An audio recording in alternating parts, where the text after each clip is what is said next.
nombre es Cristian Jaramillo y yo voy a dar una introducción a lo que sería el nervio trigémino. Bueno, el nervio trigémino es un nervio de carácter sensitivo motor, por lo tanto va a tener dos tipos de fibras. Va a tener fibras tanto sensitivas como motoras. Bueno, en la siguiente imagen se puede observar que el nervio trigémino con sus diferentes ramas va a inervar lo que sería la cavidad óptica, a la cavidad nasal y a la cavidad oral. Y de igual manera también va a inervar lo que serían los músculos masticadores. ¿Ya? Para poder describir mejor la parte de las fibras motoras y sensitivas, tenemos que analizar lo que sería el origen aparente. Primero cabe recalcar que el origen aparente va a estar dado en la unión de la cara anterior con la cara lateral del puente o protuberancia. Aquí podemos observar la salida del nervio trigémino, el cual en el círculo rojo podemos observar lo que sería la raíz sensitiva, la cual va a dar las diferentes ramas de la inervación de la cara. Mientras que lateralmente a esta raíz sensitiva vamos a encontrar a la raíz motora, la cual es una raíz más delgada que la raíz sensitiva. Bueno, también tenemos lo que sería el origen real. En el origen real vamos a ver el origen sensitivo, el cual va a estar dado por el ganglio del Gasser.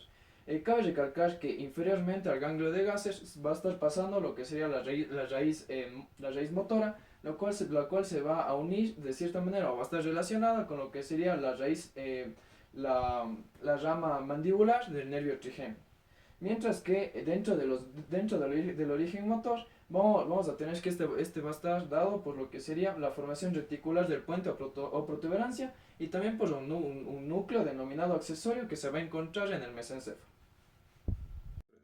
Bueno, ahora vamos a hablar sobre lo que son las ramas del nervio trigémino. Como saben, las ramas del nervio trigémino van a ser tres: las ramas del nervio oftálmico, las ramas del nervio maxilar y las ramas del nervio mandibular. Bueno, ahora hablando sobre lo que será un poco del trayecto del nervio oftálmico, tenemos que este se va a dirigir por delante y superiormente a la pared lateral del seno cavernoso. ¿Ya? Tenemos que este también se va a encontrar un poco inferior al nervio troclear y al nervio oculomotor.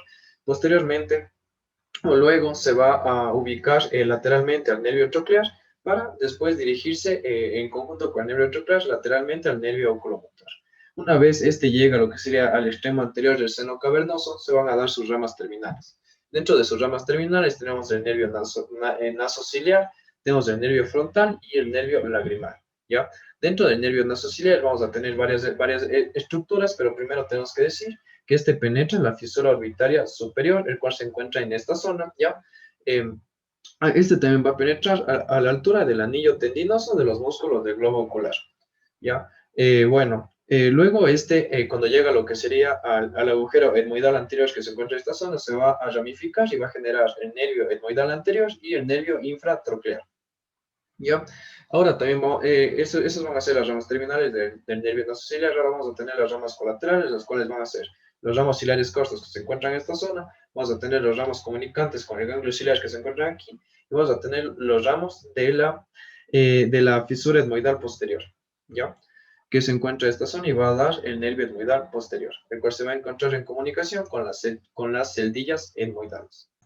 Bueno, ahora hablando lo que sería del nervio frontal, ¿ya? El nervio frontal también va a penetrar la fisura orbitaria superior, ¿ya? Y este va a lo que sería también pasar lateral a lo que sería al anillo tendinoso de los músculos del globo ocular, ¿ya? Bueno, este se va a encontrar también entre el músculo elevador del párpado y el techo de la órbita, es decir, que va a discurrir entre los dos, ¿ya? Y después se va a dirigir al borde supraorbitario para generar lo que sería la rama supraorbitaria que se encuentra aquí y la rama supratroclear que se encuentra por esta zona, ¿ya? Ahora también vamos a tener el nervio lagrimal. Por otro lado, también el nervio lagrimal va a penetrar de igual manera la fisura orbitaria superior, ¿ya? Y este se va a encontrar lateralmente al nervio frontal.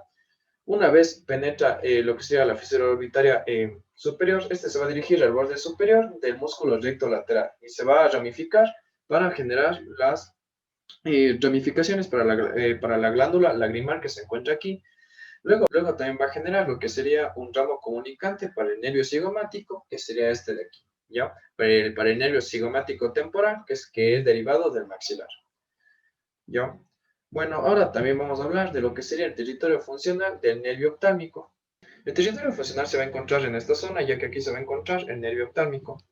Es decir, que va a inervar lo que sería la parte frontal y va a dar lo que sería la sensibilidad sensitiva hacia el párpado superior, también para el techo de la cavidad nasal y también para y lo que sería la parte del globo ocular y la dura madre frontal.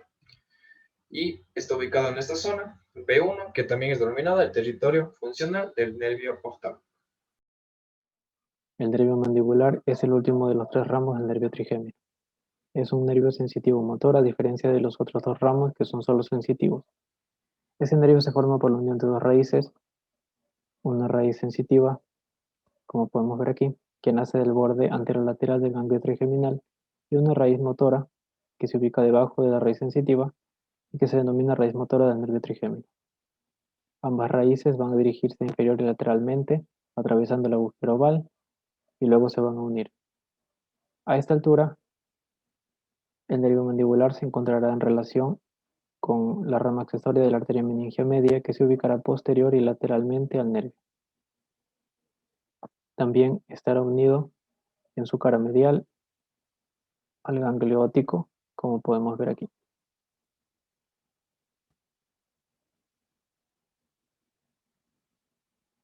Bien, en su emergencia por el agujero oval, el nervio mandibular va a dar un ramo recurrente denominado ramo meningio, podemos observar aquí, que se dirige posteriormente y penetra el cráneo por medio del agujero espinoso.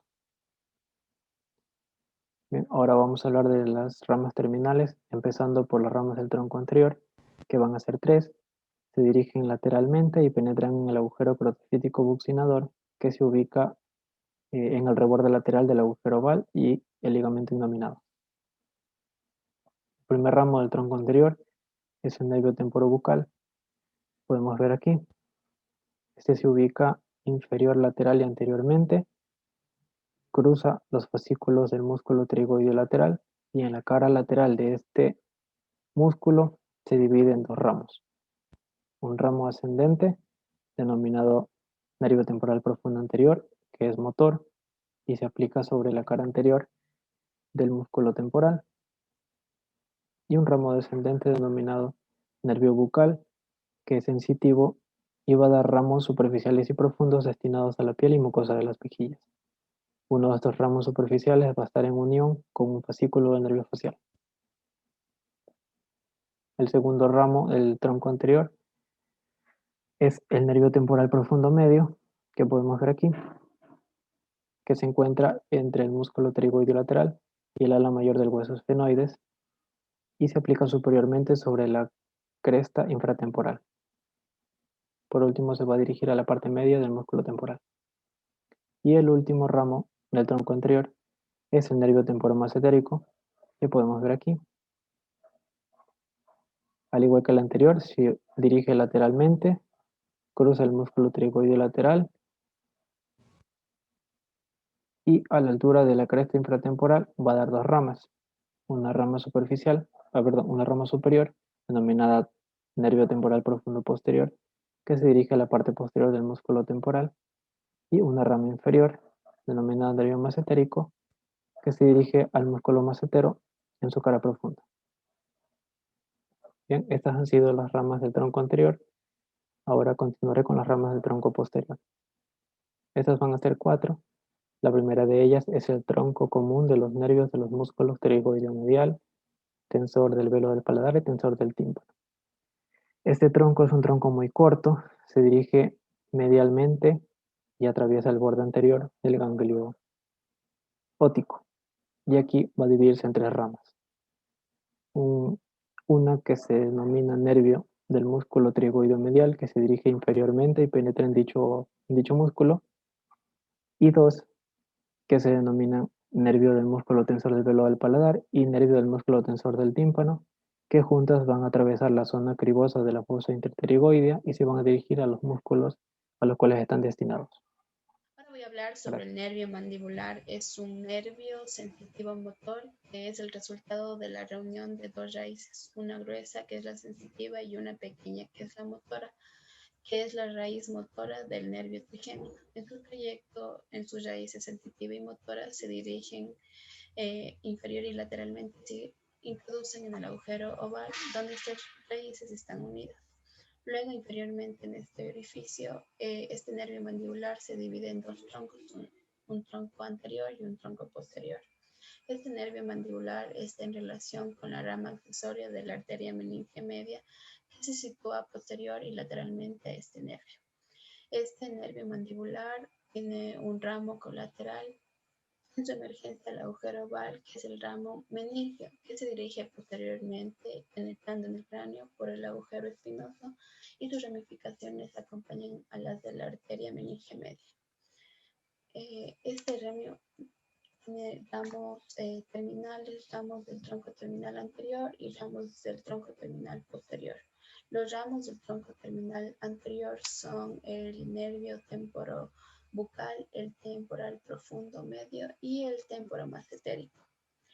Desde su origen, estos atraviesan el agujero protafítico buccinador, comprendido entre el reborde lateral del agujero oval y el ligamento innominado.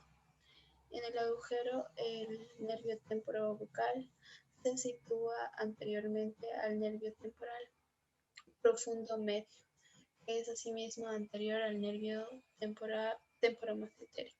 El nervio temporobucal pasa entre los dos fascículos del músculo pterigoideo lateral. Cuando llega a superficie lateral, se divide en dos ramos: un ramo ascendente, que es el temporal profundo anterior, que es motor, y se distribuye por la parte anterior del músculo temporal, y un ramo descendente, que es el nervio bucal y es sensitivo y desciende la tuberosidad del maxilar y se divide en ramos superficiales y profundos destinados para la piel y la mucosa de las mejillas.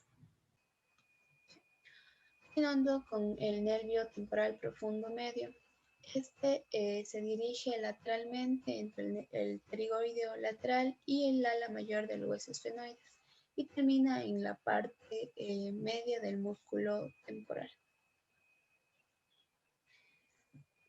El nervio temporomasentérico se dirige lateralmente entre el pterigoideo lateral y el techo de la fosa infratemporal, pero posteriormente al nervio temporal profundo medio. Al llegar al nivel de la fosa infratemporal, la cresta infratemporal, el nervio se divide en dos ramos: un nervio masentérico que atraviesa la escotadura mandibular y termina en el músculo masentero, y un ramo temporal para el nervio temporal profundo posterior, que se distribuye por la parte posterior del músculo temporal. Ahora hablaré sobre el tronco terminal posterior. Este tronco se divide en cuatro ramos: el tronco común de los nervios de los músculos pterigoideo medial, tensor del velo del paladar y tensor del tímpano, el nervio auriculotemporal, el nervio alveolar inferior y el nervio lingual. El tronco común de los nervios de los músculos pterigoideo medial, tensor del velo del paladar y tensor del tímpano es muy corto. Se dirige medialmente, cruza el borde anterior del ganglio óptico al cual está unido y se divide en tres ramos. Uno, el nervio del músculo pterigoideo medial, que se dirige inferiormente y penetra en dicho músculo. Los otros dos, los nervios del músculo tensor del velo del paladar y del músculo tensor del tímpano, atraviesan la zona cribosa de la fascia interpterigoidea para alcanzar los músculos a los cuales están destinados.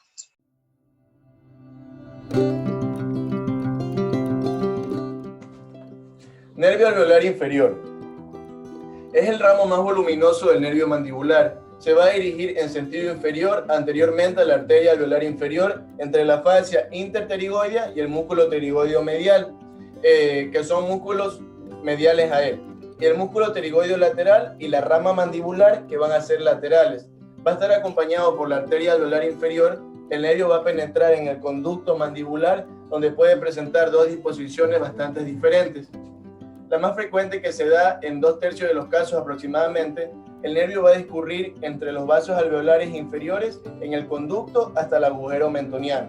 Y en este caso se va a dividir en dos ramos terminales, que uno va a ser el nervio mentoniano y el plexo dentario inferior. Antes de esto, el nervio alveolar inferior va a originar varias colaterales. Una será el ramo comunicante inconstante para el nervio lingual. La segunda va a ser que el nervio miloioideo en este ramo va a separar el nervio alveolar inferior un poco antes de la entrada de este nervio en el conducto mandibular. Va a inervar el músculo miloioideo y el vientre anterior del músculo digástrico. Y vamos a tener también los ramos dentarios inferiores que nacen en el conducto y se van a dirigir a las raíces dentarias molares y premolares de la mandíbula y a la encía correspondiente de los ramos terminales.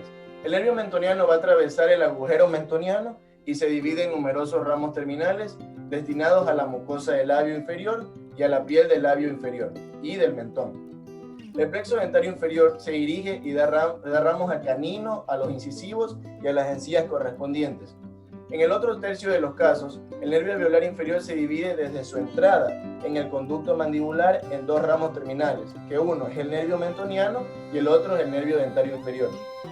Comunicando, el nervio mentoniano va a proporcionar todos los nervios dentarios. En este caso no va a existir un plexo. El nervio lingual. Este va a descender anteriormente al nervio alveolar inferior y va a describir una curva de esta concavidad anterior y medial. En esta entrada, la fascia interpterigoidea y el músculo pterigoideo medial van a estar medialmente y el músculo pterigoideo lateral y la rama mandibular lateralmente.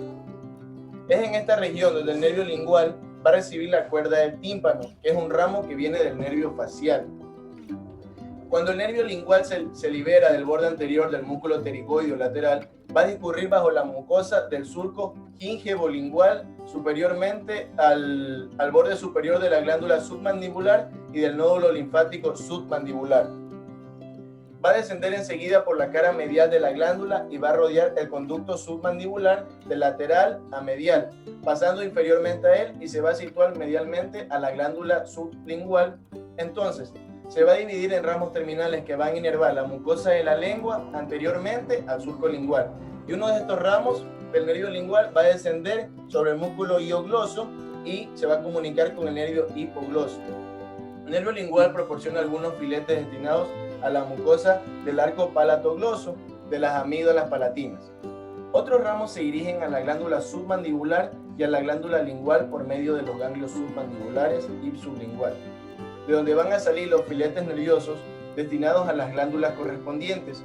Los ramos submandibulares abordan la glándula por su borde superior y el nervio de la glándula sublingual va a ramificarse por la parte posterior hacia la cara lateral de dicha glándula. Bueno, como territorio funcional del nervio mandibular, vamos a tener que va a conducir influjos sensitivos percibidos en la piel de la región temporal, en la parte de aquí, de la mejilla del mentón. Todo esto.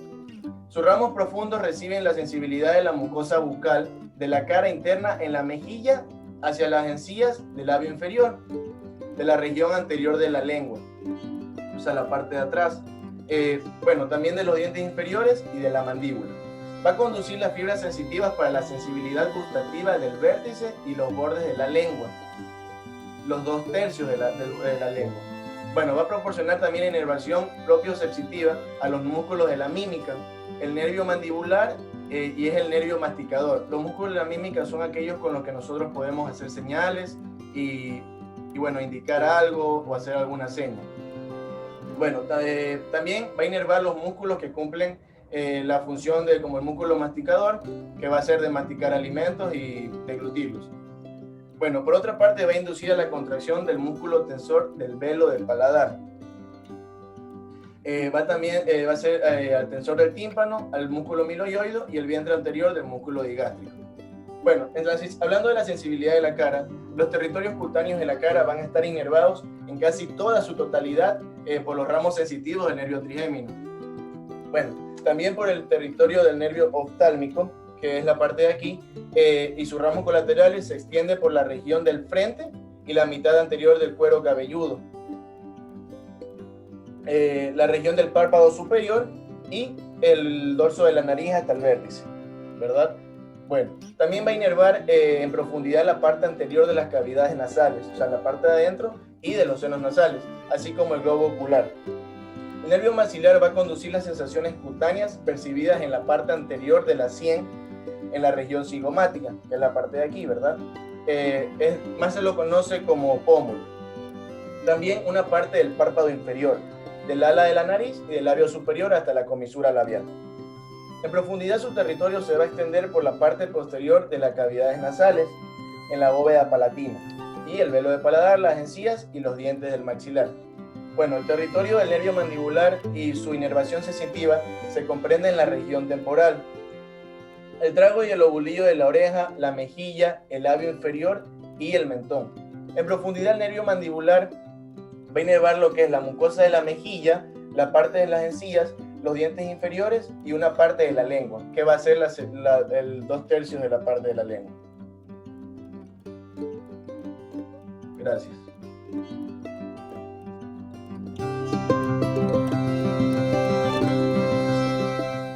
Como sabemos, el nervio trigémino está dividido en 3 regiones, una región oftálmica, una región maxilar y una región mandibular. A continuación, vamos a proceder a evaluar las ramas y el nervio trigémino de un paciente, a ver si procede a realizar las reacciones normales o si tiene reacciones patológicas al mismo. Bueno, para proceder a evaluar la exploración del nervio trigémino, vamos a pedirle al paciente que por favor cierre los ojos. Vamos a evaluar si él puede diferenciar la temperatura de ambos pañuelos. Por favor, dígame qué siente. Está caliente. Bueno, a nivel de la región oftálmica, él siente que el pañuelo está caliente y efectivamente está caliente. Frío. Bueno, a nivel de la región maxilar, él siente que el pañuelo está frío y efectivamente está frío. Por lo tanto, podemos descartar cualquier tipo de patología. Bueno, ahora una evaluación al tacto. Dígame qué siente, por favor. Bueno, para realizar la evaluación sensorial del nervio trigémino, también podemos hacerlo mediante 3 reflejos, que es el reflejo oftálmico, el reflejo maxilar y el reflejo mentoniano. Para realizar el reflejo oftálmico, le pedimos al paciente que abra los ojos y mire lateralmente. Procedemos a tocarle, esto se llama reflejo corneal. Como vemos, el paciente reacciona perfectamente al reflejo corneal.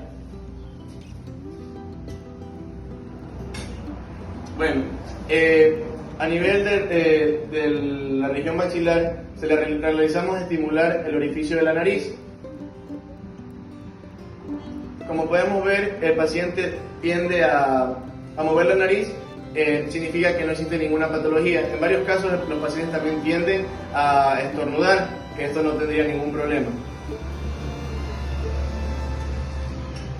Por último, realizamos el reflejo a nivel mentoniano. Vamos a pedirle en este reflejo al paciente que abra un poco la boca y procedemos a golpear aquí, indirectamente. Como vemos, el paciente realiza un movimiento de cerrar la boca, por lo tanto no existe ninguna patología.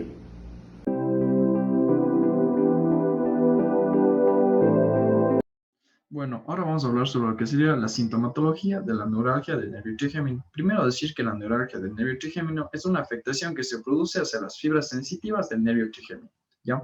Por lo tanto, también se van a encontrar afectadas sus ramas. Como se encuentra afectada la parte sensitiva, va a estar altamente relacionada con lo que sería el dolor. Por lo tanto, se va a producir un dolor en lo que sería en toda la cara, ya que las ramas del nervio trigémino se encuentran inervando la mayoría de esta. ¿Ya?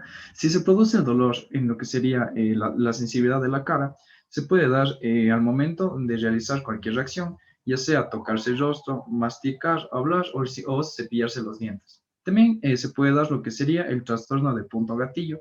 Este quiere decir que el dolor solo se va a producir en una parte específica de la cara, ¿ya? Y este solo se va a producir al contacto. Ya sea el dolor general que se produzca en toda la cara o solo en un punto gatillo, como ya se mencionó, puede durar de segundos hasta 2 minutos y se puede producir hasta unas 100 veces al día. Si se posee alguno de estos síntomas, es muy probable de que exista la neuralgia del nervio trigémino, ¿ya? Como ya se mencionó anteriormente, la neuralgia del nervio trigémino se va a encontrar afectando la parte sensitiva de las zonas inervadas del nervio trigémino.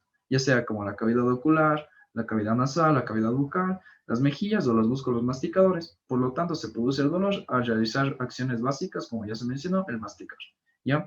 Y generalmente el dolor solo se produce a un solo lado del rostro, pero existen muy pocos casos o raros casos de los cuales afecta a los dos lados del rostro. Por lo tanto, si afecta a los dos lados del rostro, es inconstante. Para el diagnóstico de la neuralgia del trigémino, principalmente se lo hace sobre la base de la descripción del dolor, que comprende lo siguiente. El tipo, es decir, que el dolor relacionado con esta patología es repentino, sorpresivo y breve. La ubicación, las partes del rostro afectadas por el dolor nos indicarán si el nervio trigémino está afectado. Y los desencadenantes, en general, el dolor relacionado con la neuralgia del trigémino es provocado por una leve estimulación de las mejillas, como la que se produce al comer, al hablar o incluso al sentir una brisa de aire fresco. Se puede realizar varias pruebas para diagnosticar esta patología y determinar las causas de fondo de la afección. Entre ellas puede ser un examen neurológico que consiste en tocar y examinar las partes del rostro para ayudarnos a determinar de manera exacta dónde se produce el dolor y si sospecha que se tiene neuralgia del trigémino, qué ramificaciones del trigémino pueden estar afectadas. Las pruebas de reflejos también pueden ayudar al médico a determinar si la causa de los síntomas es una comprensión del nervio u otra afección. También se puede mandar a hacer pruebas con imágenes por resonancia magnética que podemos pedir que se realice una resonancia magnética de la cabeza para determinar si la causa de la neuralgia del trigémino es esclerosis múltiple o un tumor.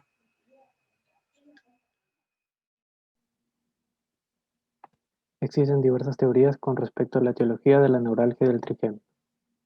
La primera de ellas nos habla de problemas de desmielinización a nivel ganglionar, lo que ocasionaría estados de hipersensibilidad a nivel de las ramas sensitivas del nervio trigémino. Una segunda teoría menciona compresión o deformación de la raíz sensitiva del nervio trigémino en su entrada a la protuberancia, causada por malformaciones anatómicas vasculares. La más importante de ellas, la arteria cerebelosa superior en el 95% de los casos. Una última teoría menciona irritación crónica en las terminaciones nerviosas del nervio trigémino, lo que induce a alteraciones en los sistemas inhibitorios de los núcleos sensitivos del nervio trigémino. Esto provocaría potenciales de acción violentos en las células, las neuronas de dichos núcleos, frente a la respuesta al estímulo táctil, lo que ocasionaría los episodios de dolor.